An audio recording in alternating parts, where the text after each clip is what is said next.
For people who have done this before, you know how this works, but just a reminder. And if you haven't done it before, we asked earlier to please mute yourself at the beginning, to feel free to say things later. We'll start with, kind of personal bios or, statements of belief, and then we'll go into teaching about Judaism. So in the last, the last half of this, or last 20, 25 minutes, there'll be a chance for questions. So when we get there, we'll re-explain about that. But we also wanted to remind you that in 1 hour, there's no way to go into everything about Judaism. So we'll cover some highlights, some bases, and then leave it open for discussion later on. So should I go into like the personal story part, Danny, and then hand it over to you to do yours, and then start with the teaching? The only caveat, I am recording this, folks. Okay. Just to share, we're recording it because there's folks who can't be on the call or Zoom during the day who want to learn as well. So we'll be happy to share the information that we're providing now with some of the Jewish texts and touch points for you all to look at afterwards too. Mm-hmm. So I wanted to give a little bit more background on myself, and then and Danny will as well, and then we'll go into some some key points about Judaism that relate to not only our beliefs, but what brought us to organizing and also to thinking about social action.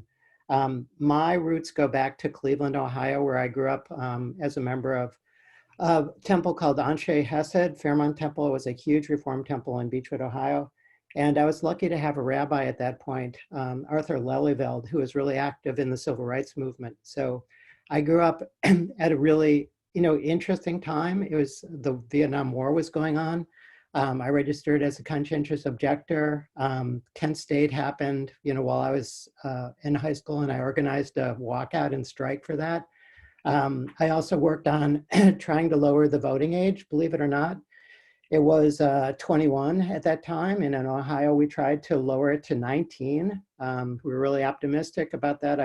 That was really where looking back, I think, started to think about, like, not think consciously, but just be involved in organizing and in, working in public and working in politics. And so I was able to be involved in the anti-war movement and trying to lower the voting age.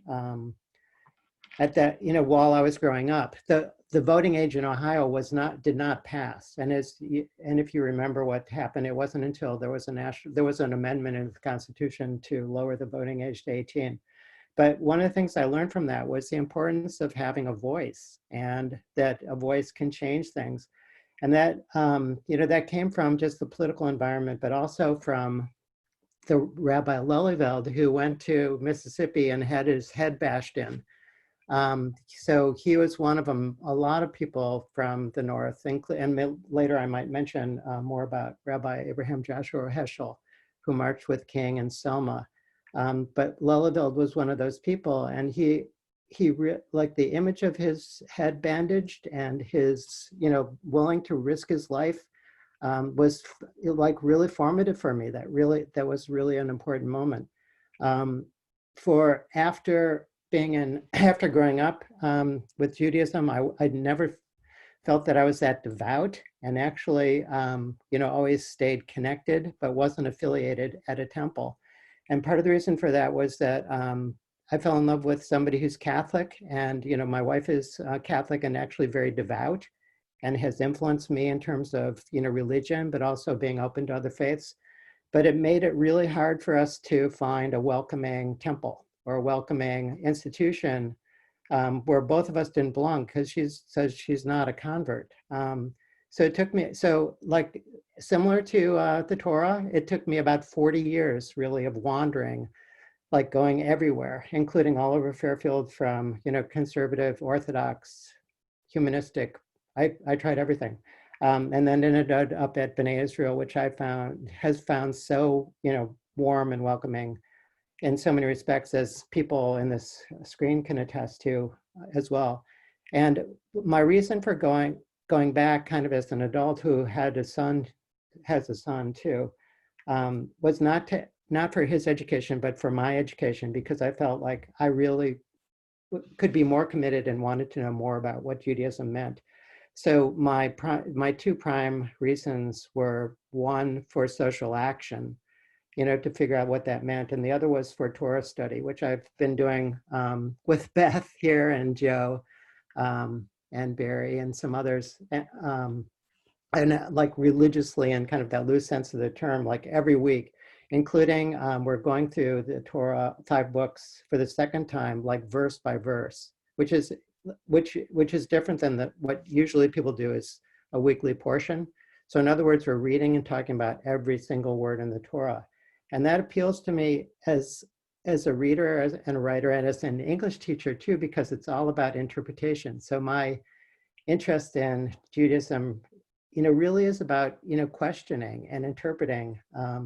And with that, CONNECT comes into the picture too, because for the last 3 years, I've been, working with Emily Lehrman and many of the people on the screen too, on voter registration and also anti-racism discussions. And we were really, lucky to help, organize the 2 books, 2 film series and expand that to 3 books and 3 films, something we could talk about later on, or that many people know about too. But I have found that at B'nai Israel, there's a large community of people who are really, compassionate and open to action, which has,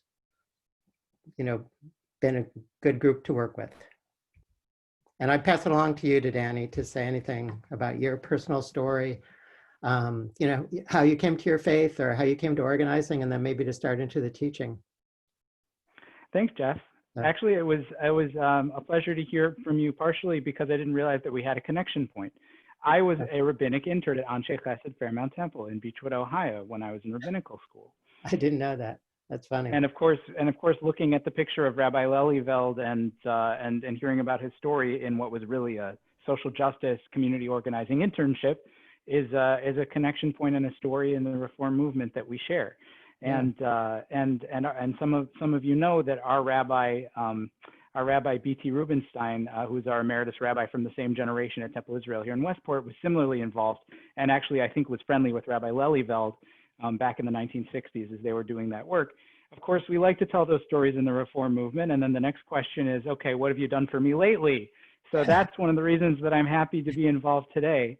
I have to admit to all of you that I am not by disposition an agitator, an organizer, a rabble rouser, a crusader, a justice worker. These are things that I'm having to cultivate within myself, and I certainly don't consider myself an expert or much of a leader yet, but I'm happy to be getting involved with CONNECT, and I'm happy to take this on as a part of my Jewish identity, because ultimately I think that at the core of what Judaism means to me is the idea of a responsibility to others, that there's no way to be a religious person without being aware of ourselves in the world and our role to make the world a better place. Jeff and I are going to talk in our session about some ways that we think Judaism centralizes this as part of its main message. But getting back to my own story, as I said, I was born in the Midwest too. I'm from Chicago, the northern suburbs, a place called Wilmette, for those of you who know the area. I grew up involved in synagogue and going to Jewish summer camp, which had been a multi-generational thing in my family, so it was a place of great joy. And I took that passion and love of Judaism into college, where I majored in religion and Jewish studies, worked in the Cleveland community actually when I was in college too, Jeff. I went to Oberlin College outside of Cleveland.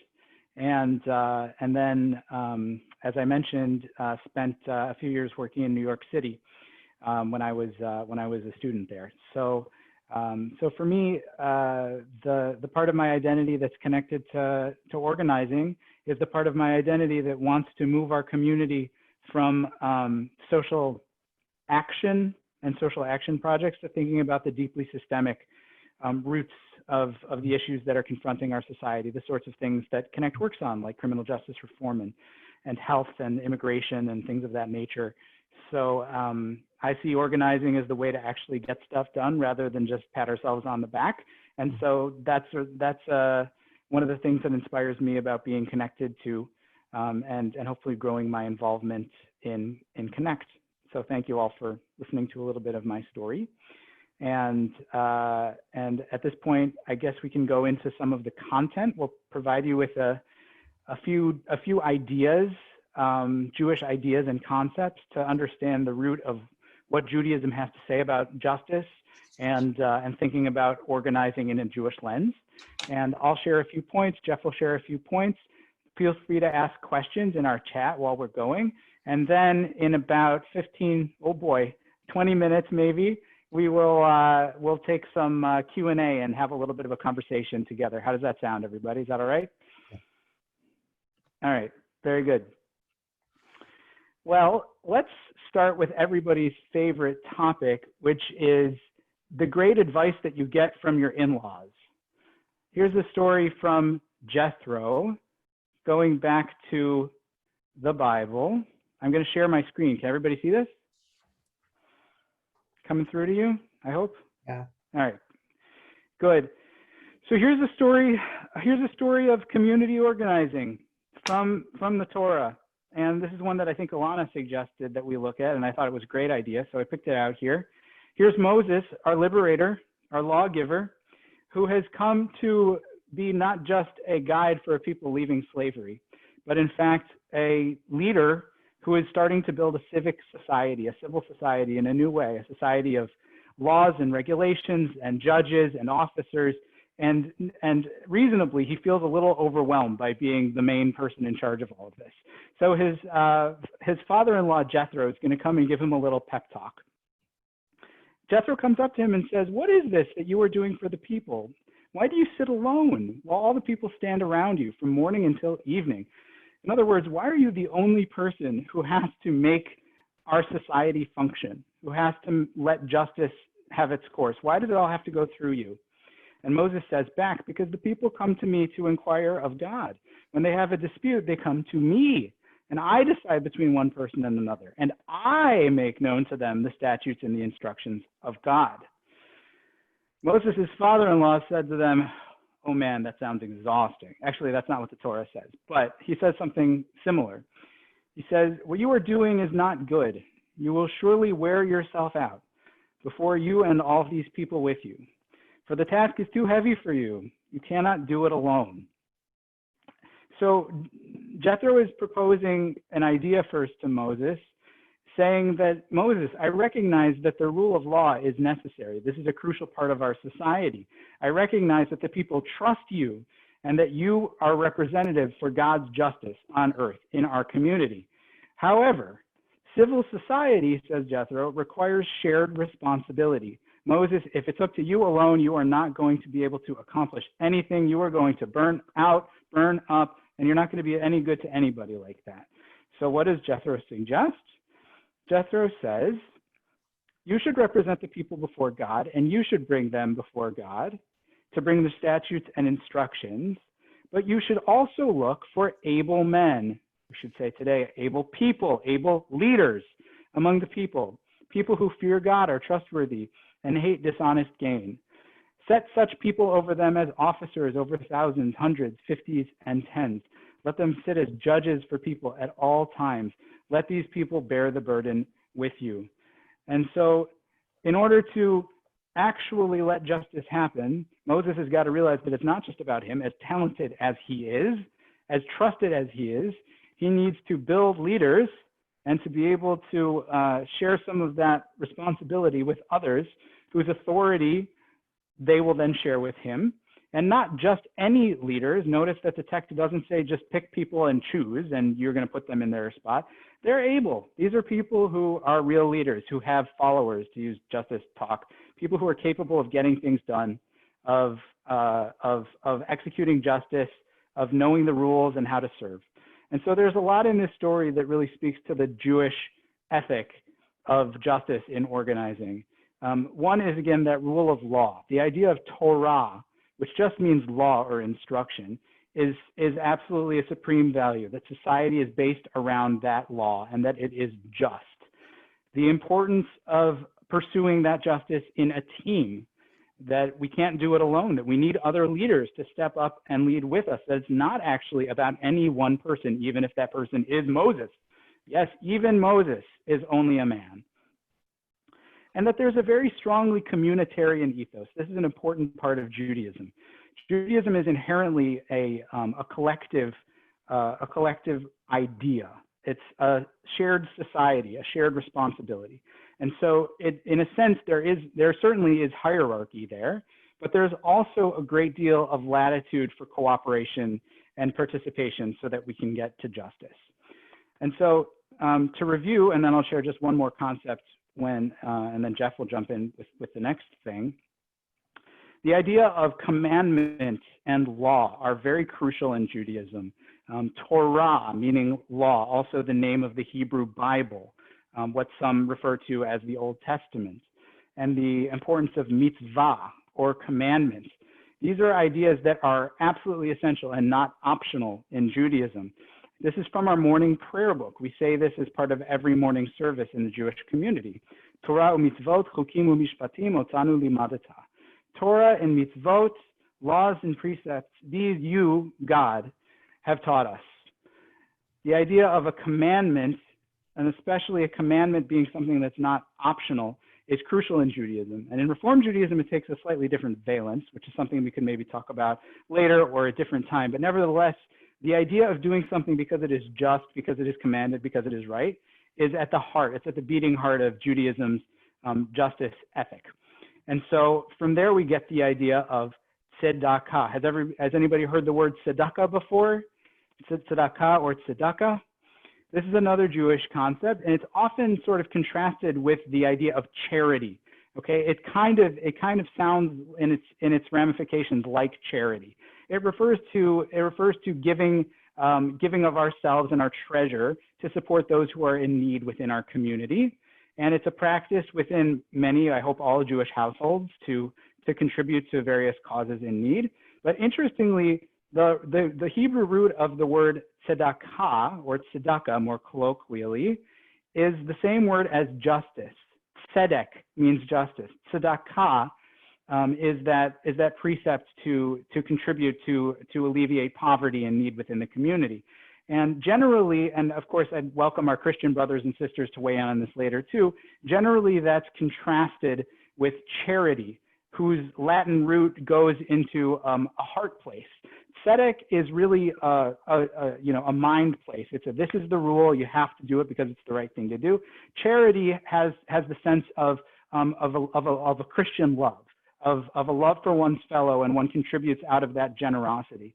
In Judaism, we certainly want people to be generous, but it's actually set in a commandment as to what you should do. Our great commentator from the 12th century, Maimonides, says we are obligated to be careful with regard to the commandment of tzedakah, to a greater extent than all other commandments, because tzedakah is an identifying mark for a righteous person. And he's playing on the words, he's playing on the Hebrew root for tzedakah, which is tzedek, justice. He's saying that doing justice is what a righteous person does. A righteous person in Judaism is called a tzaddik. It's the same Hebrew word, tzadak. And he uses as a proof text here a verse from the book of Genesis, going back to the very first Israelite, Abraham, our patriarch, of whom the text says, I have known him because he commands his children, la'asot tzedakah u'mishpat, to perform tzedakah, to do acts of justice. And so this is a first and foremost principle that I don't want to say that it supersedes all other principles, but it's absolutely at the heart of Jewish practice and social justice efforts, that we need to give because it is the right thing to do. It is the commanded thing to do. Interestingly, everyone needs to give tzedakah. It's not optional. Even the poor are asked to give tzedakah to other people who are in situations of poverty. The idea being that the community will never let anyone get to the point where they are abjectly destitute, but rather that everybody will be supporting the rest of the community as their means allow, and that there's a scale at which that is done, but that everybody has some skin in the game. Again, the communitarian ethos of we're all in this together being at the beating heart of the Jewish community. So, of course, there's a lot more to say about that because Maimonides wrote 10 chapters on just this topic, but that's a little example of two main, actually I would say three main concepts: Torah, which means law; mitzvah, which means commandment; and tzedakah, which means justice or righteousness, the giving that we do. So I guess that said, Jeff, can I pass it back to you? Sure. I'll take it for a couple. I'll take it for a couple landings, and then I'll pass it back to you two. Um, there's 2 points that I wanted to talk about, and the first one is about responsibility to the vulnerable. So I'm going to just share this screen again. I'm not going to read the whole thing, but if I can you see Jeff, that? I think we're only getting part. Oh wait, there it goes. You got it. My interest here is on the last line, actually. You shall also love the stranger, for you are strangers in the land of Egypt. So for me, I'm talking me personally, and then maybe generalizing about Judaism, that that a key component for me is about compassion and empathy, that's just really central to my belief. And this is loving the stranger and taking care of the stranger is the most repeated phrase in all of Torah. It comes in over 30 times, and it's something that's just reinforced in many ways, including even agriculture, that part of the field would be left for the poor and the needy, even after other people had enough to eat. So it also goes back to the story of Exodus, where I'm going to come back, I think, too. In Exodus, we read the story every year, and we're told about Moses leading people out of Egypt. But part of that story is to empathize with when the Jews were strangers in a strange land. So that story, or that idea, is to be an ally with other people who have gone through that, which is essentially a story of oppression, right? Being a slave, and then being liberated, and that path, that 40-year path afterwards of creating a nation. But another thing that strikes me about just taking care of the poor, and often the phrases are the widow and the orphan too. So it's basically saying anybody who's needy, that it's our obligation to look out for them. But another part of Torah, as I understand it, is that that when we read it, it's not just the story as it happened in the past. It's as if it's happening now. So like Easter and Passover, these are stories that we tell every year because we're reliving them. So sometimes the point of view is that it's not just reading about Moses leading the Jews out of Egypt and getting the 10 Commandments at Mount Sinai, but actually being at Mount Sinai, actually being there, and being in this condition of oppression, and then caring for the stranger. So I think that for me, that makes it, this makes the stories immediate and really interesting. I think it also relates to, like when I said the name of the temple before, that Danny also knows, Anshe Chesed, like another Hebrew word that's meaningful to me. And actually, I didn't even think about this growing up because nobody really explained it. This is another part of religious education, like becoming more curious as you grow up. But Hesed really means loving kindness, which is another central principle of Judaism. And I think that relates to taking care of the vulnerable. I think of that especially now with the virus going on, and what we're seeing of fractures in society, and who's left out and who's being taken care of, like who are the protected, who are the unprotected. And so in this moment especially, we're seeing a real need to take care of the most vulnerable, who are the most hit by what's going on right now. The other principle I wanted to talk about is Tikkun Olam, and I'll just share this briefly. So if you don't know that, just so that you see the word here, and there's more of an explanation. So my interpretation or translation of that would be repairing the world. And the concept, so it's actually a really beautiful concept of Judaism too, that our obligation is to, tying to the vulnerable, is to take care of other people, but also to help, repair, not exactly fix, but this ongoing repair. And like, living this story now, it's not something that's finished. As a matter of fact, it's, I think, probably purposely unfinished. There's another line from the Mishnah, the Ethics of Our Fathers, that goes, you are not obligated to complete the work, but neither are you free to desist. So we don't have to, finish repairing the world. We're not going to, but we can't stop. It's just like it's in our blood, and it's something that we have to do.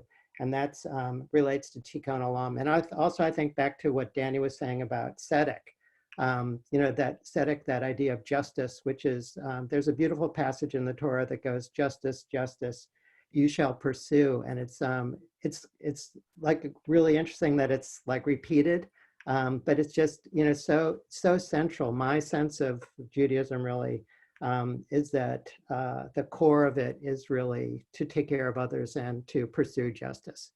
So, and Danny, you want back to you? Sure. I think, Jeff, that's great. I don't really have a lot to add to that, other than to sort of review the concepts that we've already mentioned, as those that are central, realizing that these aren't the only concepts, Yeah. but rather the ones that we really thought were at the beating heart of Judaism, and that's this idea of the law. Judaism has a reputation for being a very rule-based religion and religious civilization. Because we care about justice and building a just society, a society based on the rule of law. And this idea of commandedness, that we are responsible as a collective and also as individuals for following that which we have been told is just, and for being able to, for discerning that, because there's also a sense of justice being in human hands as soon as humans are now building societies and in charge of interpreting the law and figuring out what that means. And this idea of tzedakah, which we got a question from Angela in the chat about. She says, "Is this like the concept of tithing?" Which is a really great question. Maybe some of you are wondering. The concept of tithing actually comes from the Hebrew Bible too. The word ma'aser means tithe, and originally it comes from an agricultural law where a farmer had to set aside certain amounts, both for the priests and also for the poor, 2 different tithes. One for the temple, the other to support those in poverty. And that's where that idea of 10% tithing that's, I think, commonly practiced in churches comes from. And yes, there's an element of that traditionally within Judaism too, and that's what it originally comes from. And then Jeff also hit on 2 other really important pieces, one of which is that all of the agricultural rules in the Torah seem to have this element of caring for the most vulnerable, whether it's a widow or an orphan, somebody who's outside of the community and having trouble finding steady employment, whatever it might be, that there's a lot to say about that, which could be its own session. There's a whole universe of laws, the sabbatical year, tithing, leaving the corners. There's a whole host of laws around that. And the degree to which that idea of being kind to the one who is not in our camp is a very strongly repeated idea, as Jeff mentioned too, that becomes more important in modernity with this idea of tikkun olam, of the responsibility to complete the work of creation, as the mystics would say, to complete the work that is not any one of our responsibilities, but is all of our responsibility, getting back to the communitarian nature of Judaism. So hopefully with that, we told you everything there is to know about Judaism and justice. And those are some ideas to sink your teeth into. And now it's exactly 1:35, which is when we wanted to open up for Q&A. So are we ready to move into that phase? Yes, and I'll just as a transition here to say that the chat is now open. It's been open. Angela began the question. So if anybody else wants to post a question, I can read from there and we could talk about it. But also I know, Beth, you said you might not be able to see the chat, or if other people can't, maybe wave your hand, and you could certainly unmute yourself as we discuss. Yeah, we're a small enough group that we can have a little back and forth here too, for sure. But feel free, whether you're familiar with Judaism, as I know many of you are, or not. And I know that I had lots of questions last week that I wasn't sure were proper exactly to ask, but were worth asking, and because probably other people have shared them too. So feel free to ask anything that you want. Agreed. Don't be shy. Yeah. There, it's what is it? It's always better to ask forgiveness than permission. Yeah. Definitely, we can say I'm sorry if we cause an ouch. There's no harm, no foul. So don't be afraid.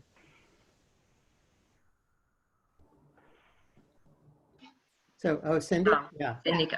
I just wanted to thank you both so much. It was really, really great. And Jeff, when you were talking about the agricultural laws, last week's Torah portion, and the only reason I know this because I did a Devar Torah on that, so which is a commentary for those of you who don't know what that is on the Torah. we read about the sabbatical year and the sabbatical for the land. And part of that is not just leaving food for others, but also leaving food for the slaves, which I thought was really, really interesting.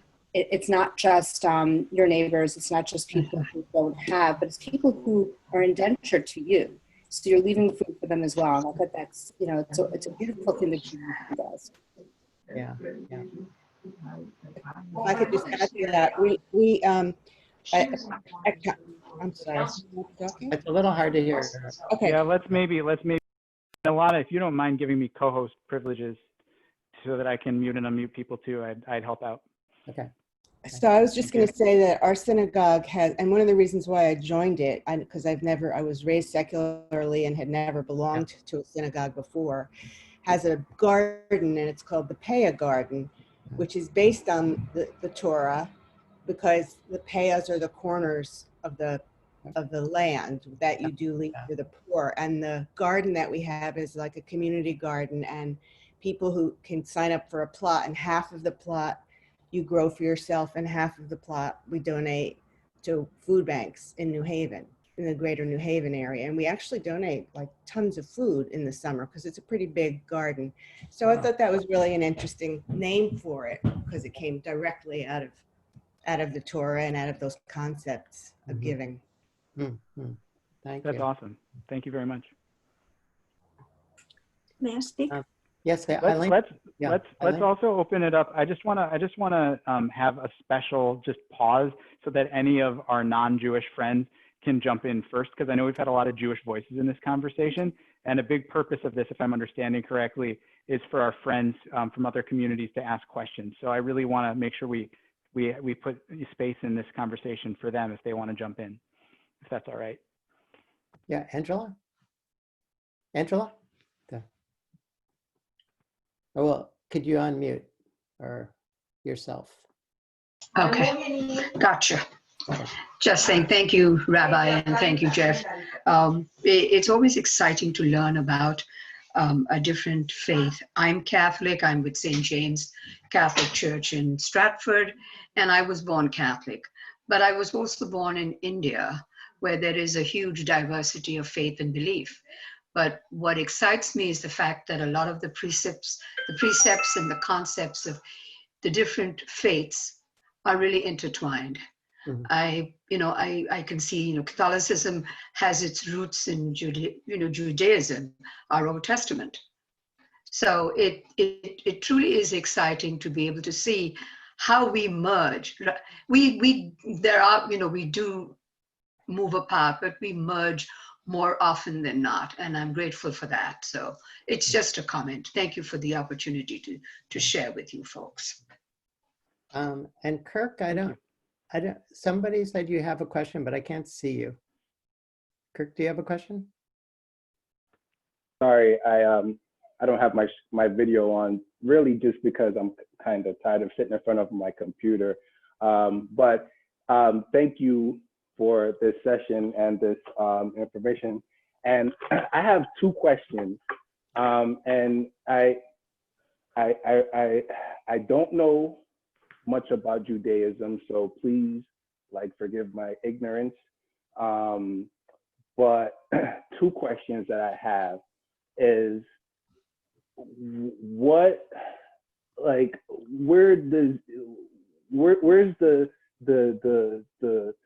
the relationship with Jesus Christ with Judaism? I know he was he's the Messiah in Christianity, but in Judaism, again, I'm not sure, we're still waiting on the return of the Messiah. So can you give me some clarity on that?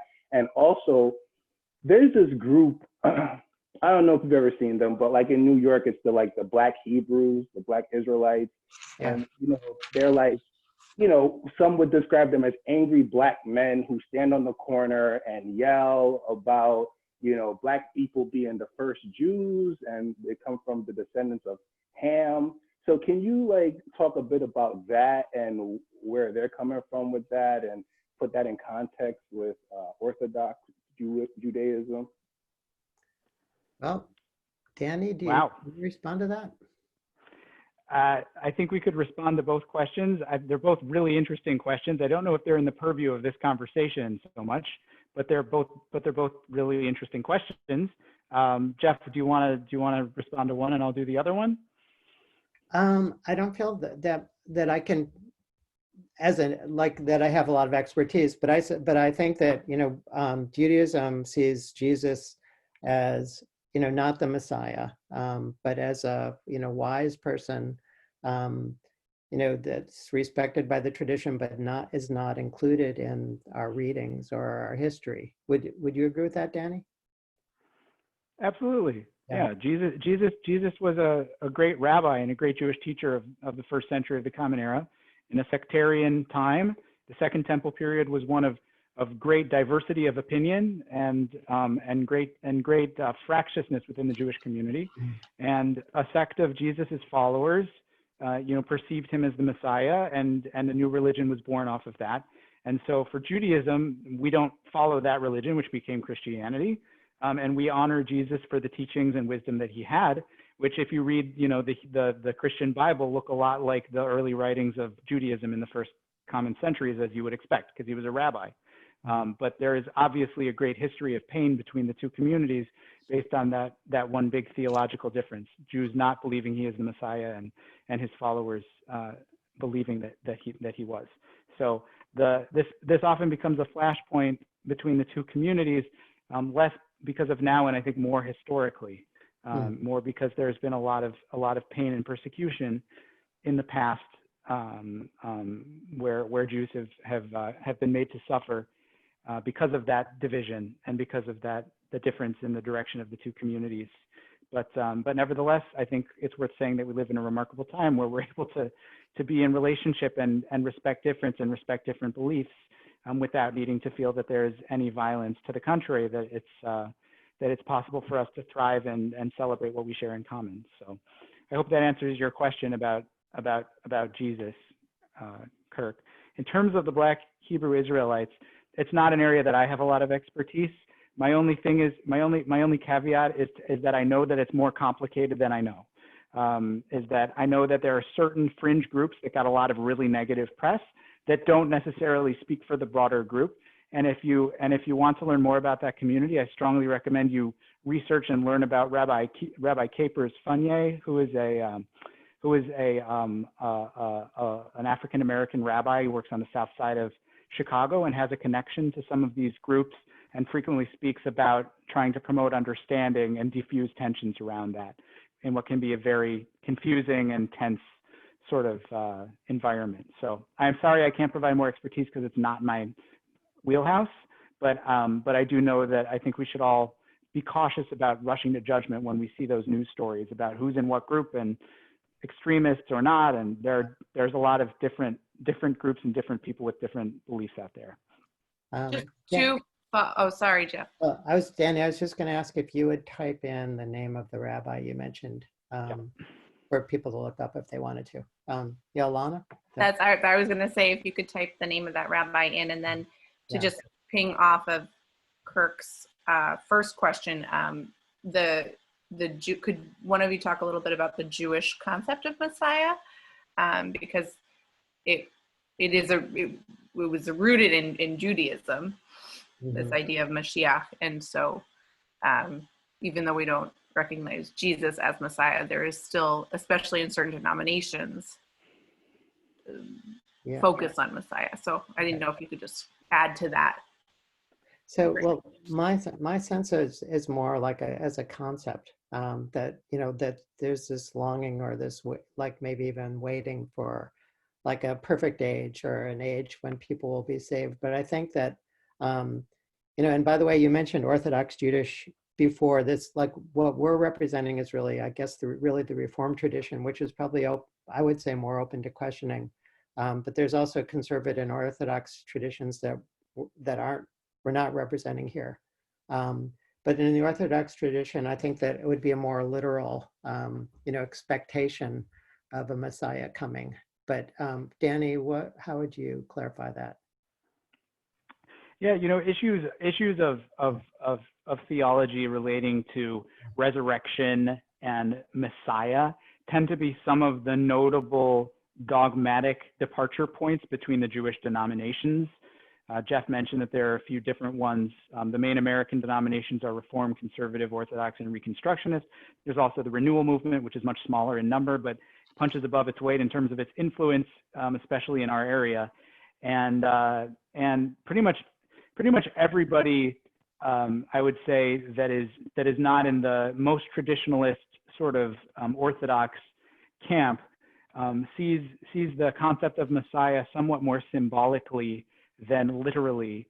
Now, of course, that's a broad statement and probably is not universally true, but in Reform Judaism, certainly the idea of the Messiah is taken to be a concept of a future age of perfection and cooperation and a very human reality that is precipitated by human acts and human leadership, as much as it is about a singular figure who is coming to save the human race in some way. And that's rooted in thousands of years of Jewish tradition. Even Maimonides, who I mentioned earlier, talks about the Messiah being a very flesh and blood king who will have a political rule in Israel, reviving the ancient Jewish commonwealths of Solomon, David, and Saul, etc. So again, in Reform Judaism, it tends to be a lot more conceptual and aspirational. Whereas I think that when you get sort of a more Orthodox or ultra-Orthodox, we use the word Haredi in Judaism, view, it really is focused on that traditional idea of a savior, of a Messiah, Moshiach, who has not yet come, but we are still waiting for. And Jews traditionally pray fervently for that Messiah's coming each and every day. Welcome. Any other questions about anything that's come up today or that you've had on your mind or that occurred to you, not related today? Yeah, I had a question. Who's talking? Is it me now? Okay. I almost forgot the so like the terms and concepts we brought up today, like hope I said it right, Tikkun Olam and things like that. So they are directly from in the Torah, or these you don't have like an extra text you kind of follow the commands. They're inside of the Torah and like based in stories. And I just wonder how is it set up or. Oh, what a good question, Asti. Thank you so much. Yeah. That's a good question, and it also points me to a weakness in my presentation. I did not mention that there are two streams of Jewish law. One of which is the written law, which we think of as the Hebrew Bible. That's the 5 books of Moses, the prophets like Isaiah and Ezekiel and Samuel and Jeremiah, and the writings like the Song of Songs and the Book of Proverbs and Psalms. Mm-hmm. That's the written law, but there's also a very strong and important tradition of oral law. And we don't have time to go into the details and the specifics in this conversation, but the idea of Tikkun Olam is specific to that second category. It comes from originally, I mentioned in the Mishnah, which is our earliest sort of formulated, written down collection of oral law, of law that was passed down from generation to generation, and only later written down.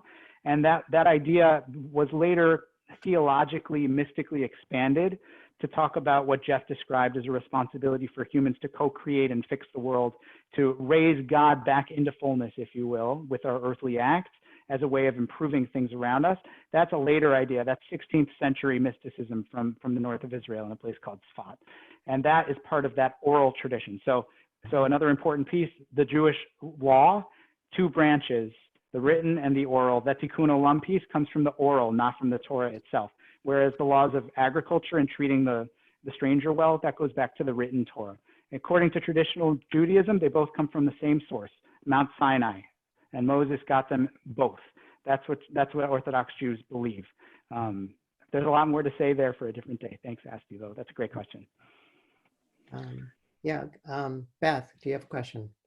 I just want Alana to please send an email with all the information that the rabbi and you put in the chat, the links and stuff.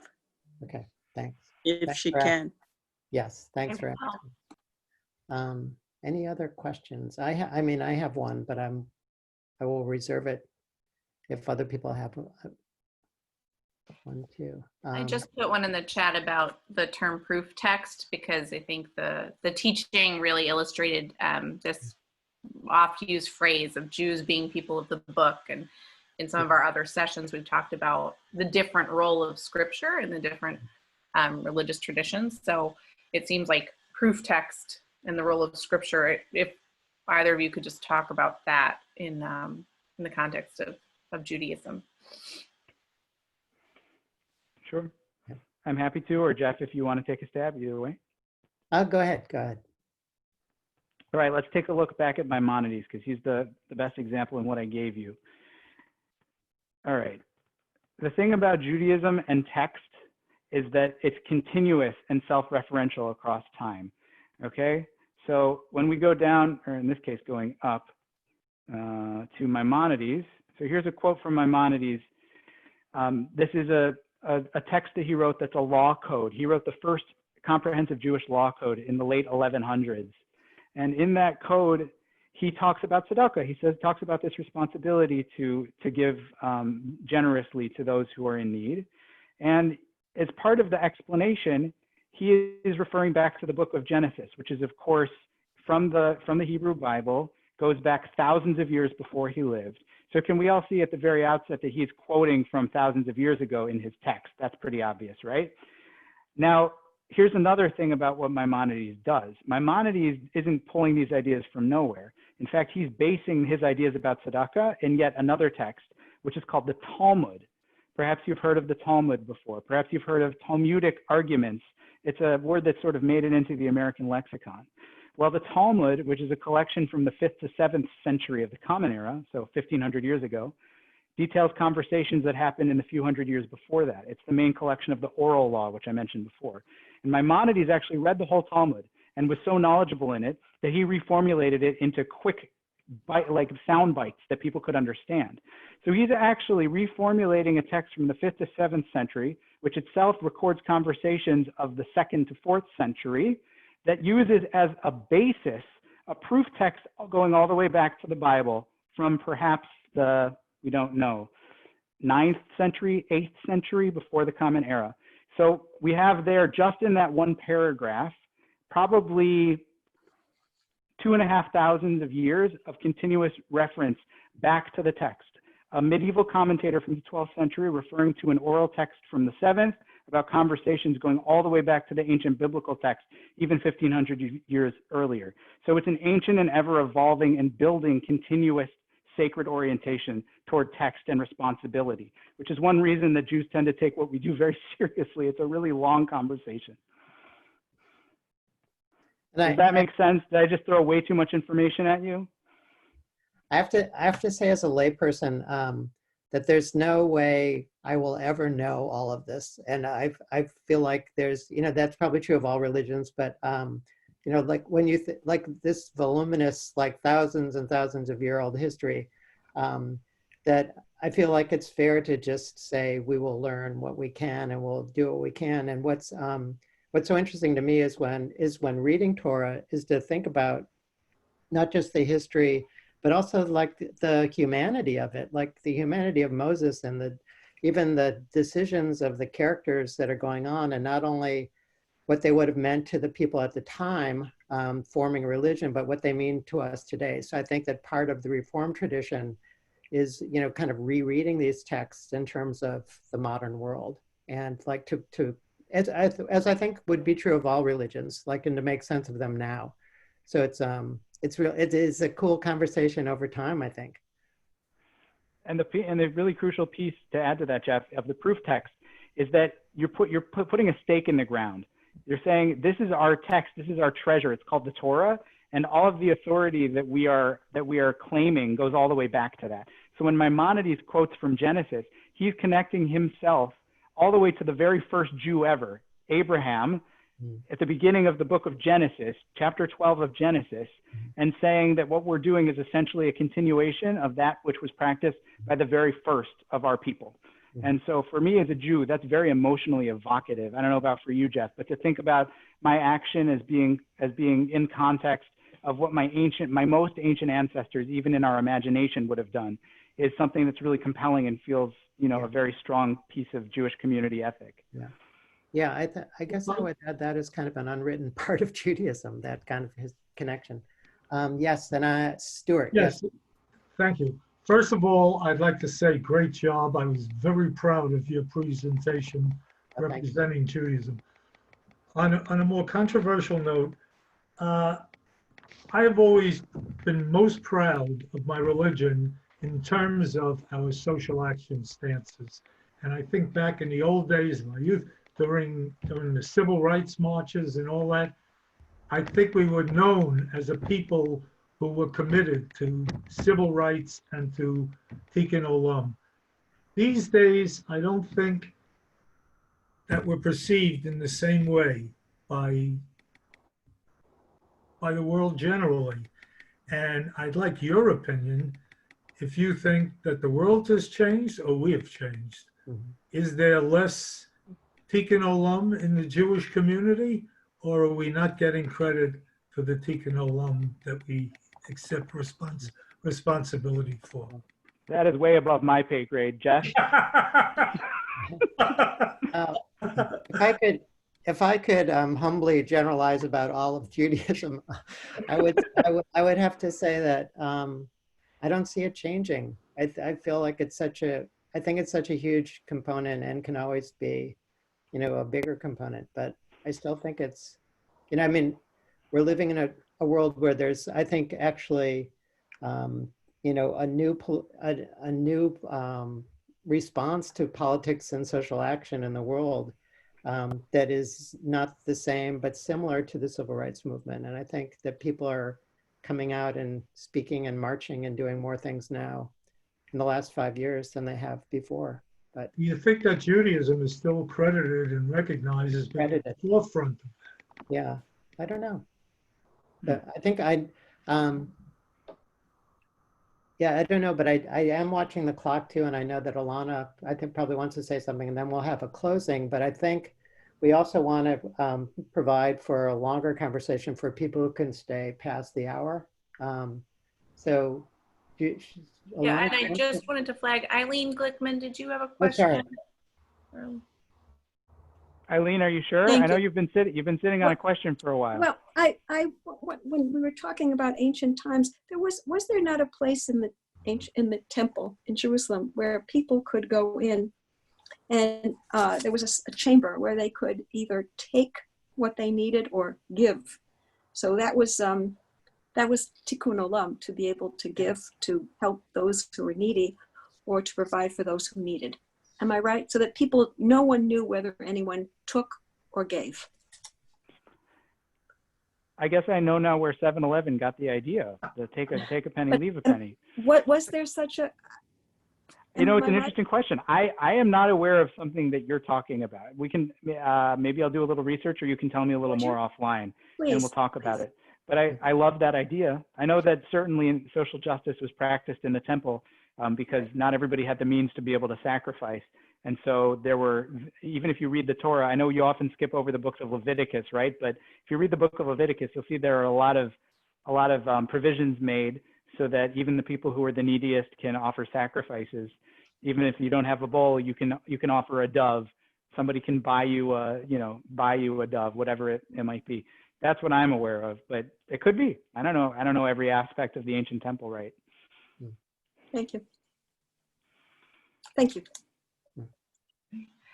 And I just want to flag that we do have another session in this series next week, May 26th, 1 to 2 o'clock. And Father Jim Manship from St. Rose in Meriden and Therese Lefebvre, co-chair of CONECT, will be talking about Catholicism and what it has to teach about community organizing.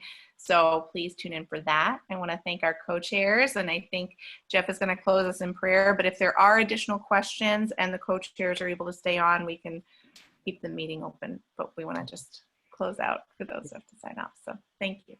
And I want to thank you, Alana, for organizing this, and Matt and Kirk and everybody else. But also thank you for people who are here attending and sharing this experience. So I'd like to end with some thoughts on 2 points. One is interconnection, and one is hope, and kind of a broadly defined sense of prayer in terms of like how we connect and how we move forward and what we build on. And my thought about interconnection is that it's thinking about the world now and the virus especially, and how like the virus that has been spreading since January, and especially in the last 2 months, and that's kept us quarantined, has taught us something that we know, and we know deeply from religion, which is that everybody's interconnected. You know, that somebody could have this disease across the world and it could spread to our community, it could spread everywhere. And I think that that's something that I don't always remember, but that I think is really a fundamental part of religion and spirituality and Judaism and probably all religions. And I think in terms of CONNECT, that it reminds me, especially in these sessions of interfaith learning, last week of Islam and the Baptist tradition, and next week Catholicism too, that that we come from different beliefs, and one of the huge important parts of what the work that we do is that we're united, that we're interconnected, and that our power comes from speaking with one voice. So from all these differences, you know, we're reminded over and over again to understand and respect and work together with one voice. And related to all this is this concept of hope, which I have thought about in terms of Heschel, who we've mentioned before. Heschel was the one who marched in Selma, again, like going back to the past, who was asked, what he thought about that, and said that he prayed with his feet. But he also talks about, radical amazement, and he talks about hope. And in modern context, there's about a year ago, before the virus, Juno Diaz wrote an article called about radical hope. And more recently, I've been reading Rebecca Solnit, who also talks about hope. And her sense of hope is that it's not just fuzzy optimism, but that it takes a great amount of courage to move forward and to have hope in the face of uncertainty. So it's that kind of radical hope of Heschel, of Juno Diaz, and of other people facing, drastic tragedy right now and drastic uncertainty, but having the courage to move forward and to make a better world. So I leave us with the thought of like building on the foundations of, that we've been talking about with CONNECT, of interconnectivity and the hope to make, to make a better world. So thank you. Thank you. Thanks, Jeff. Thank you, Jeff. And feel free to stay around if you have more questions. Otherwise, we'll meet again next week. Right? Thank you. Thank you. Thank you very much. Thanks for being here, everybody. I just was going to make a comment that both the synagogue, the two synagogues you both grew up in, Rabbi Capers Fugnier's synagogue, and here we got Stuart on the call from a conservative synagogue. There's a broad engagement of a variety of Jewish congregations, at least, in community organizing. So, but BJBE in Chicago, where Danny grew up, is a member of our sister organization in Chicago. Anshe Fairmount Temple. Right. Anshe Hesed, is it? Anshe Chesed Fairmount Temple. It's a mouthful. Active in our sister organization in Cleveland. Right. Capers Funye Synagogue is active in an organization I used to run on the southwest side of Chicago. So it's not exactly an answer to your question, Stuart, but I think it, community organizing, like the way we do it, did not exist at the time of the civil rights movement exactly. But the Jewish engagement, I think, has just been increasing over the last couple of decades. In some ways, as Catholic engagement has decreased. And that's a whole nother conversation maybe we can talk about with Teresa and Father Jim. But there's a great degree of hope for me in seeing that happening both inside of CONNECT, as we've aged as an organization to have more synagogues involved, but to see it happening broadly across the country as well. Yeah, I have to say that I was pleasantly surprised to learn of the work that Fairmount Temple is doing in terms of like the IAF connection in Northeast Ohio. So it actually seems very similar to what, what's going on here in, Baltimore and like all over the place, of like, not just the temple, but the temple joining with the interfaith community for social action. So they have GCC over there, which is really great. Yeah. Active. And it's bigger now than it was when I was growing up. All of that stuff. That was my internship. I got to work with Rabbi Josh Caruso, who is a total mensch, a great guy. If you ever get a chance to meet him, he's been at Fairmount for 12 years now, I think. Well, He's a great guy. yeah, I actually